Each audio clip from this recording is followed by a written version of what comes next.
नमस्कार। चलिए आज एक बहुत ही दिलचस्प कहानी सुनते हैं।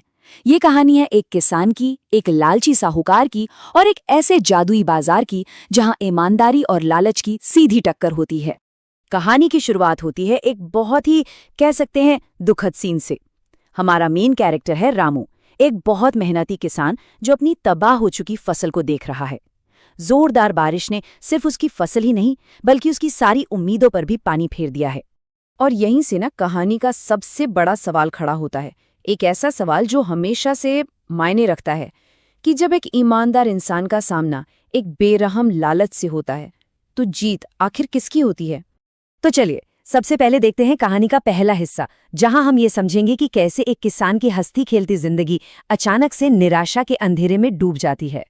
देखिए, हुआ ये कि सब कुछ बहुत तेजी से बदल गया। रामू को एक अच्छी फसल की उम्मीद थी, लेकिन अचानक मूसलाधार बारिश ने सब कुछ तबाह कर दिया। सारी फसल बर्बाद हो गई और मुश्किलें यहीं नहीं रुकीं। साहूकार दरवाजे पर आ खड़ा हुआ अपना कर्ज वापस मांगने। अब रामू के पास तो पैसे थे नहीं। नतीजा ये हुआ कि उसे अपनी जमीन से हाथ धोना पड़ा। अब बेचारे के पास जंगल से लकड़ियां काटकर बेचने के सिवा कोई और रास्ता नहीं बचा था। लेकिन कहते हैं ना, जहां सारी उम्मीदें खत्म होती हैं वहीं से कोई नया रास्ता निकलता है। और कहानी में अब आता है एक बहुत ही जबरदस्त मोड़। हम देखेंगे कि कैसे नेकी का एक छोटा सा काम रामू के लिए एक अविश्वसनीय मौके का दरवाजा खोल देता है।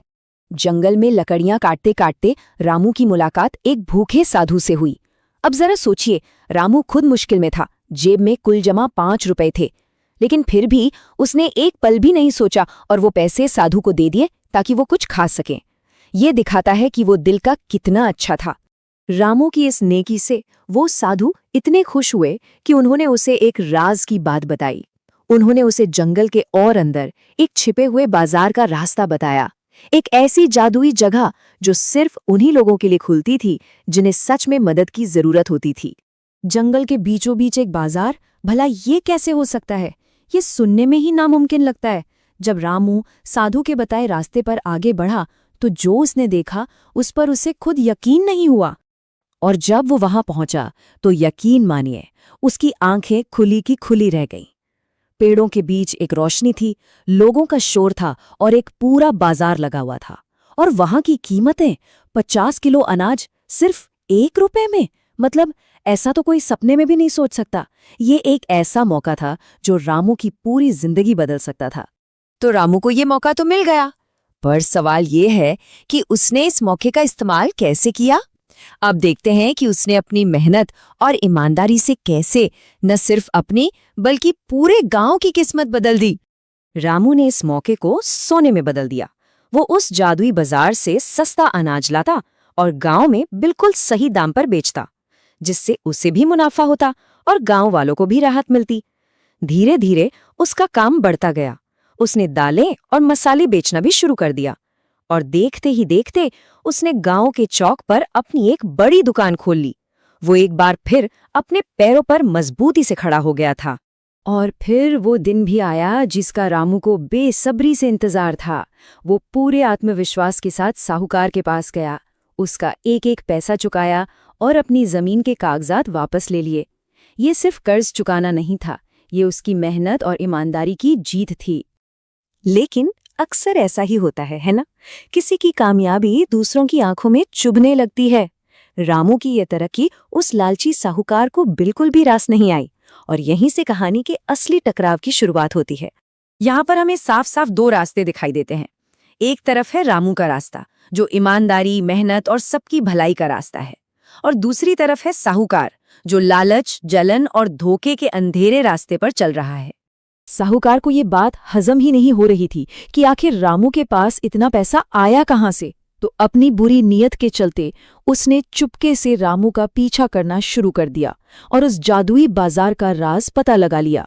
अब उसके दिमाग में सिर्फ एक ही ख्याल था कि कैसे इस बाजार का सारा फायदा खुद उठाया जाए।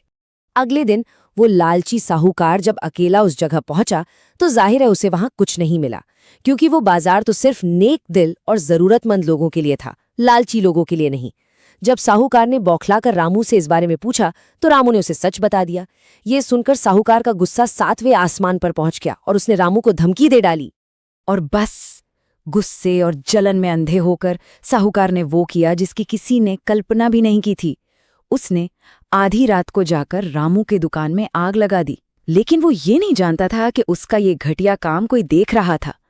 जैसे ही वो वहां से भाग रहा था, गांव के सरपंच ने उसे देख लिया। तो अब सवाल ये उठता है कि आगे क्या हुआ? जब बात न्याय की आती है तो पूरा गांव क्या करता है? ये कहानी का सबसे अहम मोड़ है। अगली सुबह गांव के चौक पर पंचायत बैठी। सरपंच की गवाही और पूरे गांव की एकता के सामने साहूकार की एक न चली। शर्म और दबाव में उसने अपना गुनाह कबूल कर लिया और फिर पंचायत ने एक ऐसा फैसला सुनाया जो हमेशा याद रखा जाएगा। साहूकार को न सिर्फ रामू की दुकान दोबारा बनवानी होगी, बल्कि गांव के सभी किसानों का कर्ज भी आधा करना होगा। और आखिर में यही तो है इस कहानी की सबसे बड़ी सीख। ये हमें सिखाती है कि बुराई कितनी भी ताकतवर क्यों न लगे, जब लोग सच्चाई के लिए एक साथ खड़े हो जाते हैं तो उसकी हार पक्की होती है। तो ये कहानी हमें एक बहुत जरूरी सवाल पर सोचने को मजबूर करती है कि जब अन्याय हो रहा हो तो एक अकेले इंसान की आवाज में और एक साथ खड़े समाज की ताकत में कितना बड़ा फर्क होता है। इस बारे में जरूर सोचिएगा।